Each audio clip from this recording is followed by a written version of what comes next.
All right, here we go. Welcome into another episode of Indiebnb. Today I am joined by Arian of Guerilla Toss. Arian, how are we today, brother? I'm doing good, man. Thanks for having me. I'm actually I'm packing for Europe right now. Leaving Yeah, tomorrow for the tour. it's exciting. Yeah, we were lucky to get this slot in with you guys on the Sunday before you guys head out. So I'm excited to kind of get a little bit know you guys a little bit better, and ultimately, talk a little bit about that touring piece. But obviously you've been with the band from the start. I mean, talk to the people who have never heard of you guys before, and when you guys started this thing, what was the vision, and how has it exceeded your expectations, or been about right where you thought it was going to be? Well, it didn't really start with the vision. Really, it was like we were all in Massachusetts. Me and Peter were going to school there, and it kind of just started as like, where it's like what are we gonna do? It's like, you don't just like go to school and then it's like it was a classical school, so it's like lots of people they graduate, they study classical music, and they go on to do like something with an orchestra. But we were decided to take our chops and start a rock band, and it started, small. I remember like the first tour we ever did was to South by Southwest, and I remember like going to the dean's office to like ask for time off to go play South by Southwest, and it wasn't even like actually an official showcase. It was like a house show, somewhere in Austin, like during South by. But like, I remember feeling very excited, being like, wow, I get to like take time off from school to go tour with my shitty little rock band, drive down to Austin, Texas. And then, playing lots of basement shows. We were lucky to kind of like have this like beautiful scene blooming around us. It's a small town, Boston, so it was just like years of playing with our friends, Yeah, and which is great. It was kind of the sort of thing, just like playing every few weeks, um, which is kind of like the best way to like workshop material, really. So you can like sit in a room and write, but like working on music and then playing it at a weird basement show and then playing it at a club a few weeks later. So just lots of playing, man, and playing with like-minded artists and touring with like our favorite bands for years. And then fast forward like 10 years later, and here we are. Some of us are spread out, live upstate. I'm in New York City. It's been good. awesome, man. Well, obviously, it sounds like touring was a big part of the foundation for you guys. Like, when you guys write and when you're in the studio, like, are you thinking about, all right, how's this going to sound out, in the show? Like, it sounded like you guys had a process where you go in, you write something, play it in person, and then, go from there. So, like, how much different is something that you write in the studio than where it sounds, the way it sounds in person? I mean, it varies from album to album. We have a lot of albums, but like this last time around, it was mostly me, Peter, and Cassie during the pandemic, just like hunkered down, working on material, really like post-production heavy, which was like a challenge because we were like, all right, we have to try and find a way to incorporate all these like interesting sound effects and stuff um, into the live show. And we weren't sure we were going to be able to pull it off, but we're like, we have to, you know? Yeah. So we ended up getting like an extra sampler, another keyboard. Um, and the way it is always kind of gone throughout our recording career is a lot of songs that don't actually end up working live. Funny enough, there's like certain songs that people always request, and it's like, dude, we've never played that live. Like, sorry, it just usually doesn't like make it a bad song. It just kind of just doesn't really translate. There's a few of those on the last Yeah. album. So we try and get at least like a little over half of the album at least to play live. But yeah, it's a Yeah. struggle. It's like trying it out, and sometimes a few shows in, you're like, yeah, it's not really clicking, and Yeah. you know, move on to the next thing. Gotcha. Yeah, I was fortunate enough. So how I found you guys was actually through a live show. I was down the street in Atlanta at the Variety Playhouse, and I was seeing this band called Fruit Bats. My buddy Nathan called me and he was like, "Hey man, I'm going to see Gorilla Toss at 11 p.m. aisle 5, and I'm like, well, I'm like right down the street, so fuck it, I'm gonna go. Let's Oh, go. that's where I know you from. I was like, you look familiar. I remember seeing you at the end of the show, and you were like, hey, man, and I was like, yeah, yeah, yeah. Yeah. It's all coming back to me now. Um, Yes. so you just kind of stumbled in, huh? Yeah, I mean, like he had told me about y'all, and he had kind of shared some of y'all's music with me, and then I was like, it sounds like I need to see him live. So whenever you guys, so at that point in the tour, had you guys played some stuff already and kind of worked out the set, or were you guys still kind of working it out with like, coming back? That Was that y'all's was first tour that out was since kind of the back? first tour back, if I remember correctly. If it was Yeah, Atlanta, it must have honestly been probably like 5 or 6 shows in. yeah, So yeah, and that was a good show. I remember we always like playing Atlanta. yeah. What are some of y'all's favorite venues down here? Dude, I honestly don't remember. Each time it's somewhere new.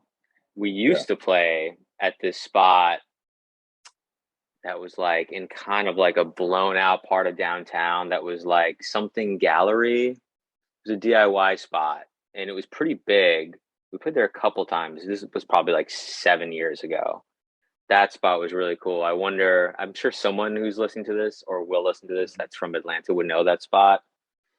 Um, but the shows are just always like fun there. Yeah. gotcha, gotcha. Very cool. Well, like whenever y'all are obviously you move on to the next city, go on. I mean, a lot of the tour, I feel like you can get a little bit repetitive. So, like, how do you guys, kind of keep things fresh on a nightly basis? Do y'all switch the set list up? Is it something that y'all, I'm going to play a different way today? Like, what does that look like? We do switch the set list up every night. There's like, Yeah, we work out like different before tour, we work out transitions that might be cool. So we kind of do segues. Sometimes we do like long stretches where there's like only like one break for the entire 45-minute set, which is like that's kind of a fun challenge. It's also kind of intense, It's like really depends on like the energy of the show. Um, so yeah, it's kind of fun to try and like figure out what songs and what like arch will work for the vibe of the room. If it's like more of a mellow show, if it's like, all right, it's gonna be a banger. We got to do a lot of high energy ones. So that keeps it fun, doing yeah. interesting segues and set lists. Yeah. And like when I went to the show, I was very like visually, it's like awesome. There's tons of lights, projector. There's so much going on. Like, how do y'all come up with that part of it as well? Like, is that everybody internal, or is that there's somebody in y'all's crew that's like, all right, I'm the like VFX guy. Like we're doing Yeah, this we tonight. we have a lighting dude. We got a couple guys now. We got Willie, who we toured with for many years. He's from Macon, Georgia. Fresh Produce Records. He's the man. So Yeah, he's been busy with his new record shop, so he's been sitting out the last couple tours. And then our buddy Matthew Mann also does visuals and projector lights. It's kind of just scaled down to just lights at this point. Sometimes we'll do visuals and lights just for like the full sensory overload. But yeah, lights are yeah, cool, man. It's kind of like a nice way to like sort of really like uh, I don't know, just like bring like a presentation, sort of like, tell the audience that like this is an experience, kind of. Otherwise, also it's like after years of like doing lights, when you don't have lights, it kind of just feels like you're a bar rock band playing in like a dimly lit room. It's like once you go to the lights, you can't go back. It's sort of like, yeah, we love it. It's fun. that's awesome. Yeah, I think like that was one of the things that just stood out to me. Other than the just absolute transitions and y'all being able to play for long periods of time. Like y'all, are you is that something y'all work on getting in shape for? I mean, like, are you having to like, all right, I know, like we're gonna be doing the 45 minute tonight. I need to drink like a couple extra glasses of water. Like I'm just ready to go, or like, Definitely, man. I mean, definitely stay hydrated always. No, we practice before we go out on a run. I mean, right now we've been on tour for a minute, so it's like we had a few days off, or actually we had a few days before tour started, like a month ago, where we kind of practiced a little bit. But then once like you start like playing, it's like everything starts to sound tight. And by the end of the tour, like everything is super tight, and it's like kind of just becomes effortless.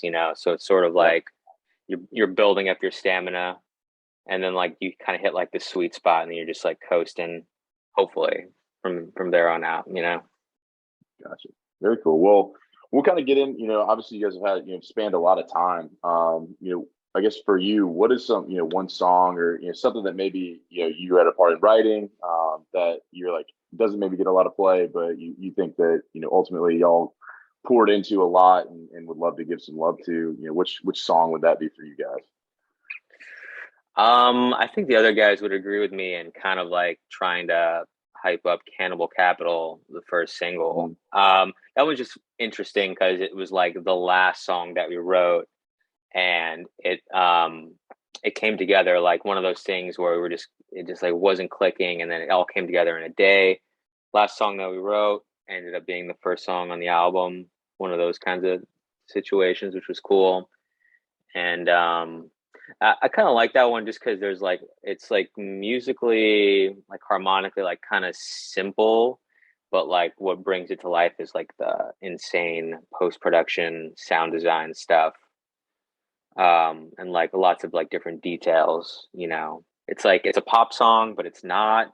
It's like weird, but also there's hooks in it. I think it's kind of like a good like all encompassing tune, a good mission statement for the most recent album, you know? For sure. For sure. When you guys like soup to nuts, when you started that song, like you said, it all came together in one day. Did y'all start it and then kind of come back to it, or what did that look like? Kind of creating No, that. it was like a session that like Peter had been working on for a minute, and then like there was like finally like I came like in with like this little like silly guitar part for the verse, and then like we tagged on like the intro from like another song into that, and it just kind of was like, you know, like all the pieces were there. With like a lot of like songwriting, it's like a lot of the pieces will just be there, but like it takes a minute to click and be like, oh, like this thing could work with this. You know what I'm saying? So it was just kind of like it took a moment of clarity to figure that one out. Gotcha. Well, Cannibal Capital, definitely the song spotlight of our, for today. Like within, obviously you guys have gotten into this album, and I've really listened to some very, very early stuff, like some 13 stuff. And then I go on and I turn in Heathen in Me. And I'm like, man, this is, a wild, a journey to this point. So, when you're playing something early on your earliest stuff, like, how much different were y'all then than you are now? And like, is it just, how you guys want to be is, that sound now where it's a little bit more harmonic, a little bit more melodic, or is there, there's a little bit more intense early in the session. So, Hmm. talk to me about y'all's kind of Yeah. like transition in from the, album to album there. Yeah, it's definitely intentional. I mean, you know, it's like we've been a band for 10 years, so you don't want to repeat yourself. And I just think the albums are kind of just like indicative of like where we are at in our lives. Like, you know, the music that we were all listening to when like around 2013, 2014, and all the bands that we were playing with. If you listened to like our Jeffrey Johnson, like our first album, I don't even remember what year that was. That might have been like 2012, 2013. And you like listen to all the bands that were playing in Boston at that time, you would be like, oh, this makes sense. You know, it sounds like Yeah. they were listening to that music and playing with those bands. And then when we like kind of signed to DFA, we were in New York at that point. I would say that the band, you know, this album kind of sounds more like we were living in New York at the time. I don't know. Yeah. And yeah, we all like, you know, a lot of different musics, and hopefully that shines through on each album. Gotcha. What's your biggest influence, I guess, and what goes into your songwriting? Like, who do you listen to that you like get inspired by?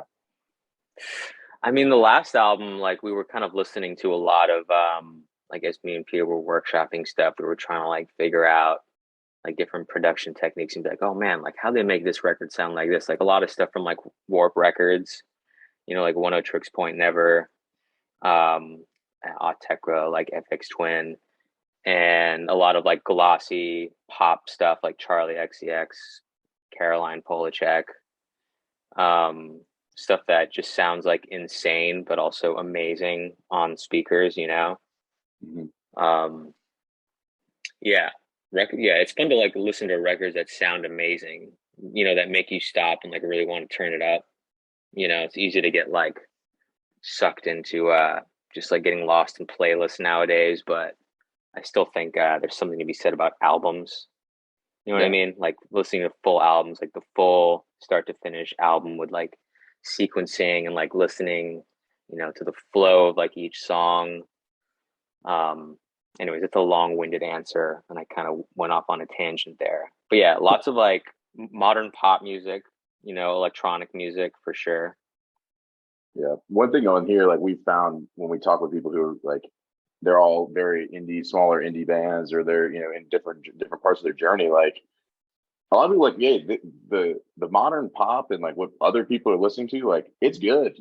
People. There's a reason why Yeah, it's that it's lifted up so high, and it definitely can play a part in a different person's sound. So that's something we hear a lot. Like yeah, I listen to a lot of like this popular artists. Like of course, like yeah. there's it's hard not to.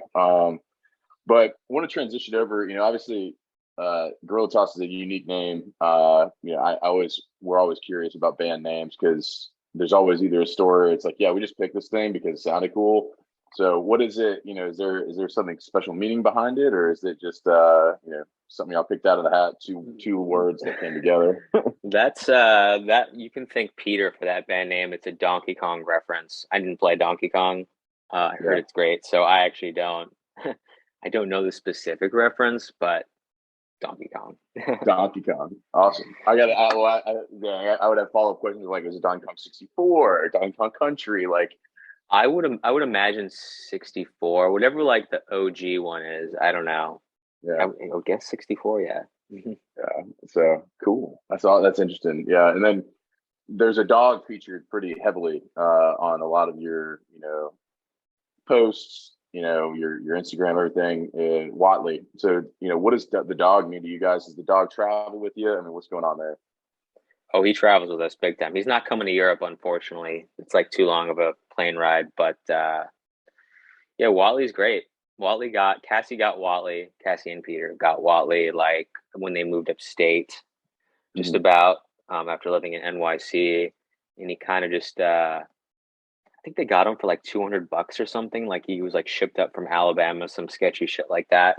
Yeah. And he just ended up being like the perfect tour dog. Like I will say, I had my doubts. I was like, guys, you can't bring a giant chow chow on tour. Like that's crazy. But it turns out like he doesn't like he needs to pee like once a day. Like we have to stop to pee more than he does. He sleeps like 20 hours a day. Super chill.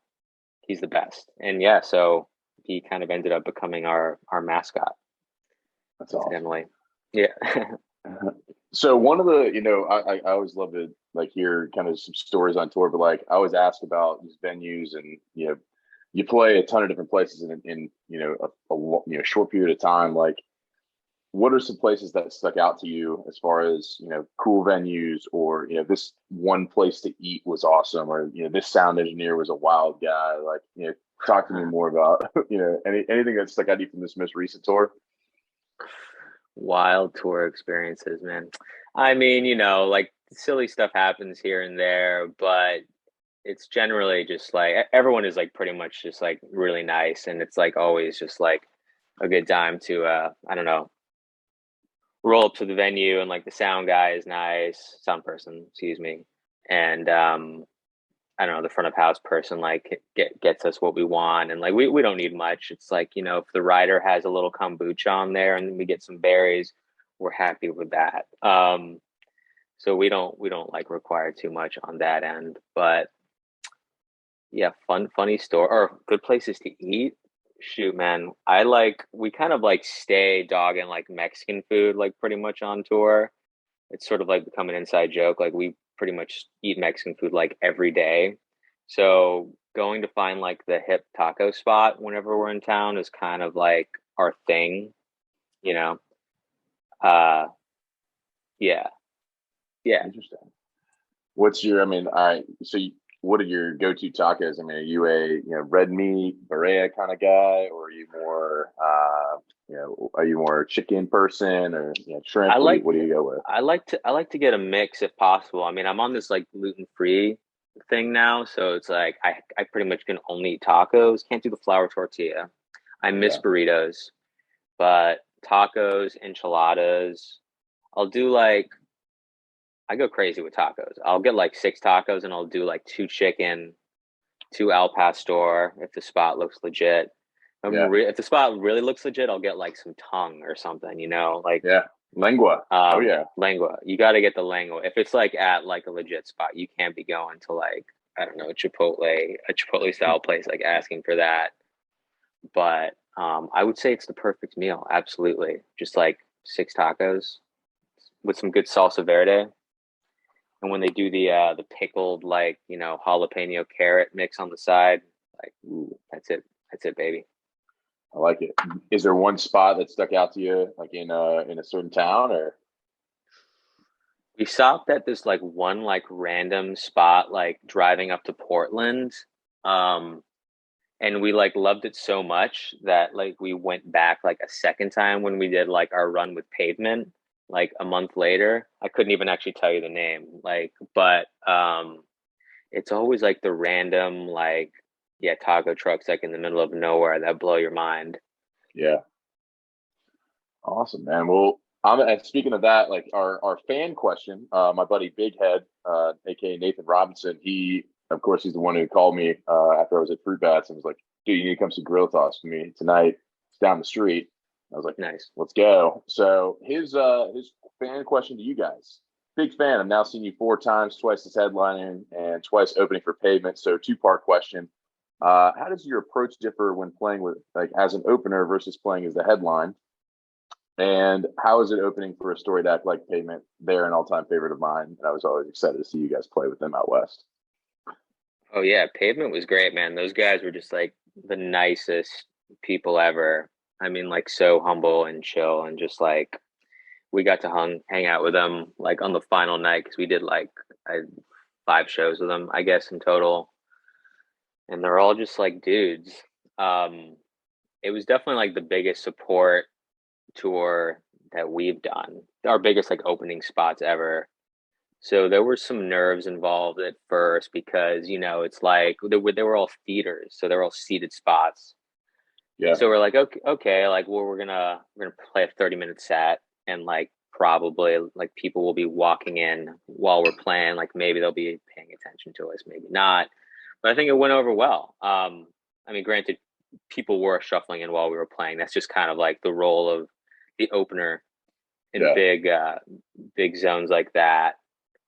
But it was actually fun to like play those big rooms because those huge theaters have kind of like this natural like reverb that like kind of like glues all the sounds together, So I think we like read pretty well in like big rooms like that, I will say. And yeah, it's like rooms like that, like the crew, there's like such a production team involved behind that. So it's like you get like everyone, you get like a front of house guy doing sound, you get someone just separately doing your monitor mixes. So like everything sounds really good. Like I would say, you know, compared to like a lot of the shows you do where it's a little more DIY, you kind of just have to wing it and hope that people can hear, like the vocals and the guitar and the drums. But like when you can hear yourself and you get a nice mix of like yourself and the rest of the band, it's like easy to play, and then it's like yeah, way more enjoyable. And then hopefully in turn, I think we play better when we can kind of hear ourselves. yeah, definitely. And what about is there any different preparation for as being a headliner versus being or sorry, as being a opener versus being a headliner? Yeah, well, the set times are shorter, so we kind of like need to like hone it in with like Mhm. what'll hit the best. It's like 30-minute set versus like an hour set. I think we had like maybe a couple 45-minute sets in there, but yeah, just like trying to figure out like what songs will work best. But other than that, it's like we the setup is the same. We're just like Yeah, on a bigger stage. we're farther away from each other. Like the first show we played in San Francisco, like we were trying to like figure out like the configuration just because it was such a big ass stage. And like our keyboard player Sam like ended up like a mile away, like down on the side of the stage. It like there's if you see a picture of it, there probably are pictures. It's like it looks like he's not even in the band. He's just like off on the side of the stage, like mixing monitors or something. It's like, it's like I like being like closer to everyone, but it looks in turn kind of weird if you're all like huddled together on a huge stage. So I guess that's something we can try and work on. So it feels a little weird for sure to play big stages like that. Is that the first time y'all done something like that with Pavement this past year? Yeah. I mean, we've done like, support tours. We did a cool tour with like Battles. I don't know if you know those guys back before the pandemic. They're a duo, but those are some pretty big shows and those guys are great too. That was really fun. But yeah, I mean, we're always like trying to like go on tour with our heroes. So who knows what'll happen next? Hopefully something really good. Before we get into Pete Peterson, like who is that band? Like, for you, like you'd be kind of fangirling a little bit, or fanning out a little bit for the first tour when you got to meet him. Like, what would be an ideal act to open up for that you'd be really, really stoked about? Man, it'd be really cool if we could like do some shows with King Gizzard. Yeah, I would say because we've been listening to them a lot in the van, and they're just like a super fun group, and they put on a really cool live show. Saw them once back, I think it was like 2015. Big band too. I forget how many dudes are in there. Uh, but that'd be fun, and I feel like that's like the perfect kind of like their crowd could really vibe with our music too. So it'd be fun kind of going into that situation, playing to their crowd. Yeah, that would be very cool. All right, King Gizzard, if you're listening, you got a potential opener here. Let's get it hooked up. Yeah, they're definitely listening. They're gonna like, I'm gonna be thanking you. We're gonna get the DM tonight, being like, "Yo, heard you guys on the podcast." 100%, they're listening. All right, we'll get into Pete Peterson's party pack questions and wrap this thing up here. It's gonna be this or that, rapid fire. So we're gonna go in 3, 2, 1. Here we go. Pete Peterson's party pack questions. Cake or pie? Pie. Key lime pie. Ooh, yeah, I like key lime pie. Uber or Lyft? Ideally neither, but Lyft. Lyft. Okay. All right. Gatorade or Powerade? Gatorade. Gatorade. Is it in you? I like it. All right. Night in or night out? What are you liking better? After a long tour, night in. After not touring, night out. Got it. Okay. Would you rather hit a home run or score a touchdown? Home run. Home run. All right. Hitting bombs. I like it. Ninja or pirate? What do you identify more with? Ninja. Hands down. Okay. Candy corn or candy pumpkins? Whoa. Candy pumpkins? Is that like candy corn but shaped like pumpkins? Yeah. You never had candy pumpkins? No. Is that a Southern thing? I ain't never seen candy pumpkins. I mean, I love candy corn, and I love Halloween, so I'm gonna have to say candy pumpkins. All right. Tendies or wings? I need to start gluten free. So. Ooh, it's gonna have to be wings because those tendies probably have flour on them, my man. Yeah, unfortunate. Ranch or blue cheese with those wings? Ranch. Okay. All right. Would you rather have toast or a bagel? Oh, I love bagels. Bagels are my desert island food, man. Bagel with lox, forget about it. Okay. All right. I like it. Are aliens real? Definitely. 1,000%. Come on. Is Bigfoot real? Probably not. Is love at first sight real? Yeah, sure. Okay. All right. If you walk into a party, what are you more like? And your jam comes on. What are you more likely to do, the robot or the worm? Oh, probably the robot. I'm not getting on the floor, man. No way. Sticky beer. No floor. I like it. You guys eat a lot of Mexican food. Guac or queso? Oh, guac for sure. Queso? I don't know. Hot cheese, overrated. All right. I like it. All right. Candles, unscented or scented? What do you like better? I feel like if I'm gonna light a candle, I want a little scent. Yeah, A scented little for scent. sure. Okay. Sunrises or sunsets? Sunset. Okay. Cheddar or Swiss? We go with cheddar. Okay. Coffee or tea? Coffee. All right. And the final question of Pete Peterson's party pack of questions, as always. Um, who are two bands that we don't know that we probably should check out? They could be bands that you guys have toured with, bands that you are local and buddies with. Just give us a couple bands. Bands that you should check out. Let's see, what were we jamming in the car? I mean, you might have even heard of some of these bands. Horse Lords, one of my Horse favorites. Lords. Old Pals. Shoot, I'll plug those guys any day, man. Those guys are great, and they're all like geniuses, musical geniuses in their own respect. So definitely check them out if you're just like into weird kind of krautrock. And who else? How about Turbo World? Have you heard of Turbo World? Those I guys are have not great. You heard of should check Turbo. them out. Our old bass Turbo player, World. Steve Cooper, that's his band.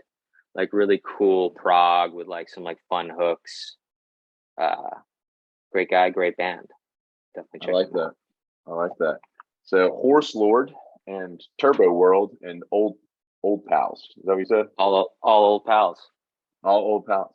I like it. I like it. Well, we will definitely check them out. Well, Arian, appreciate you coming on the podcast for today, and best of luck. Packing up for Europe. I know it's going to be a great tour over there. Anything you want to say to the people before you leave? Bon voyage. Oh man, to anyone that's been coming out to see us over the years, thank you, and please keep coming out because we got more new stuff coming. And thanks for having me. Nice to see you again, Grant. Yeah, you got it, man. Awesome.